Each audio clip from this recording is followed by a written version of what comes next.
Petrol ದರ ಲೀಟರ್ಗೆ ₹2.90 ಹೆಚ್ಚಳ.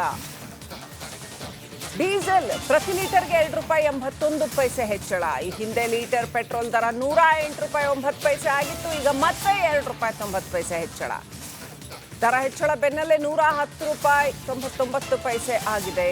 ಇನ್ನು ಡೀಸೆಲ್ ದರ ₹95.99 ಇಂದ ₹98.80 ಏರಿಕೆಯಾಗಿದೆ. ಕಳೆದ 10 ದಿನಗಳಲ್ಲಿ 4ನೇ ಬಾರಿಗೆ ತೈಲ ದರ ಏರಿಕೆ ಆಗಿದೆ.